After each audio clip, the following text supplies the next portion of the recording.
আজকের ভিডিওর শুরুতে একটা গল্প বলি। একটি ছোট গ্রামে থাকতো সোহাগ। সে ছিল খুবই সাধারণ একজন বালক, কিন্তু তার অন্তরে ছিল এক অদ্ভুত অশান্তি। সবকিছু থাকা সত্ত্বেও সে অনুভব করত তার জীবন অপূর্ণ।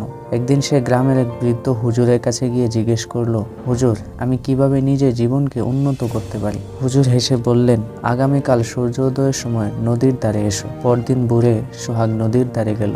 হুজুর তাকে বললেন, এই নদীর ধারে পানিতে নিজের মুখ দেখো। সোহাগ যখনই পানিতে নিজের মুখ দেখল, তখন বুঝতে পারল পানি অশান্ত থাকায় তার প্রতিচ্ছবি স্পষ্ট দেখা যায় না। কিছুক্ষণ পর পানি শান্ত হলে সে তার মুখ পরিষ্কার দেখতে পেল। হুজুর বললেন, তোমার মনও ঠিক এভাবেই কাজ করে।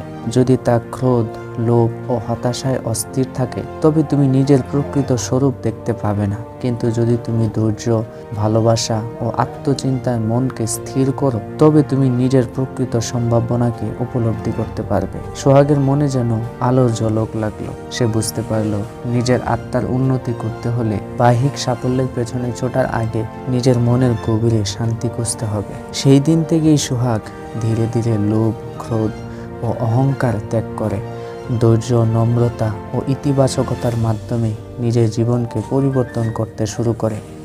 বছরের শেষে সে শুধুমাত্র নিজের মধ্যেই নয়, বরং পুরো গ্রামে আলো ছড়িয়ে দিল। মানুষ তাকে অনুসরণ করতে শুরু করলো, কারণ সে নিজের ভেতর আলো খুঁজে পেয়ে সেটাই অন্যদের পথ দেখানোর জন্য ব্যবহার করলো। এই গল্প থেকে আমাদের শিক্ষা, আত্মার উন্নতি বাহ্যিক অর্জনের মধ্যে নয়, বরং নিজেকে চিনতে পারার মধ্যেই লুকিয়ে আছে। শান্ত মন, ইতিবাচক চিন্তা এবং সত্যিকারের ভালোবাসা একজন মানুষকে সত্যিকারে উন্নত করে তুলতে পারে। নিজেকে জানো, নিজের আলো খুঁজে নাও। আরও অনুপ্রেরণার জন্য সাবস্ক্রাইব করুন, আমাদের সাথেই থাকুন। ধন্যবাদ।